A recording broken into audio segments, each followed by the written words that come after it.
C'est pas difficile, les vidéos qui vous aident à comprendre la vie en France.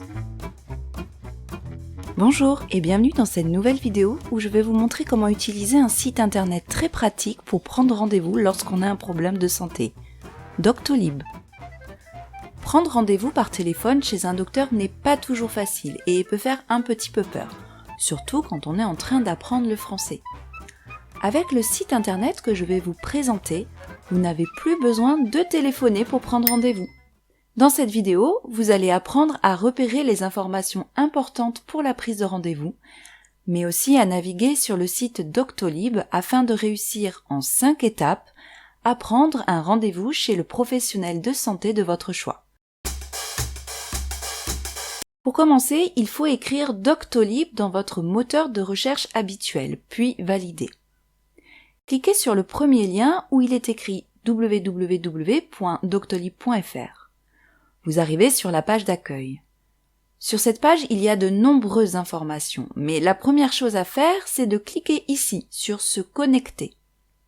En effet, pour pouvoir prendre rendez-vous, il faut que vous créiez un compte. Alors pour cela, cliquez sur « S'inscrire » et tapez les informations demandées. Bon, si comme moi, vous avez déjà un compte Doctolib, cliquez sur « Se connecter » et tapez votre adresse email et votre mot de passe. Bon, maintenant que vous êtes connecté, vous pouvez commencer votre recherche. Pour cela, il faut donner au moins 2 informations. Le type de docteur avec qui vous voulez prendre rendez-vous et où. Moi, je veux prendre rendez-vous pour mon enfant qui a mal aux yeux. Je vais donc chercher un docteur spécialiste des yeux, c'est donc un ophtalmologue, à Toulouse, puisque j'habite à côté de cette ville. Sachez qu'en cliquant ici, le site Doctolib peut savoir où vous habitez pour vous proposer des rendez-vous tout près de chez vous.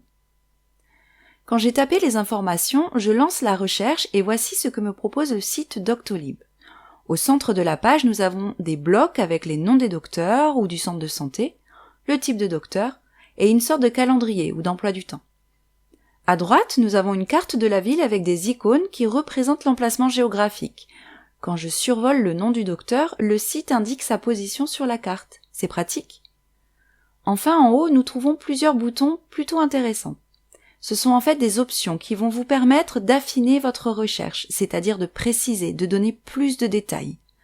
Ce qui nous intéresse ici, ce sont les disponibilités, par exemple si vous cherchez un rendez-vous rapidement, et ce bouton appelé « Plus de filtres ».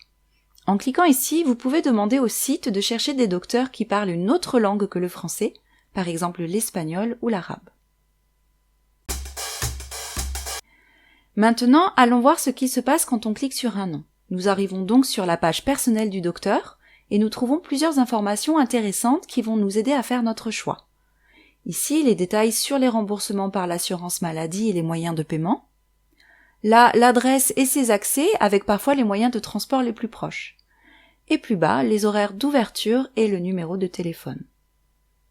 Pour retrouver la page précédente avec tous les résultats, revenez en arrière en cliquant sur la flèche « Retour » de votre navigateur.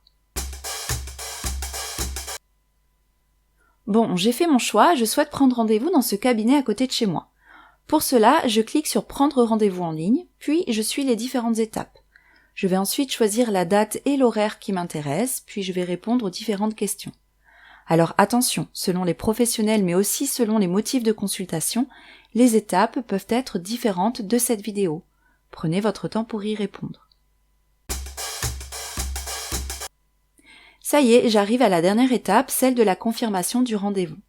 Sur cette page, je choisis la personne pour qui je veux prendre rendez-vous, ici c'est pour mon enfant, puis je clique sur « Confirmer le rendez-vous ». Et ça y est, mon rendez-vous est bien confirmé, d'ailleurs j'ai reçu un email. Je peux retrouver toutes les informations importantes en cliquant ici, en haut, sur « Mes rendez-vous ». La date et l'heure du rendez-vous, le nom du docteur, son numéro et son adresse, entre autres.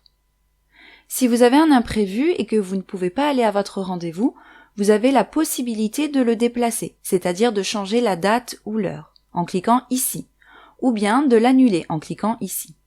Pensez à toujours prévenir le docteur si vous ne pouvez pas venir. Une autre personne a peut-être besoin d'un rendez-vous à ce moment-là.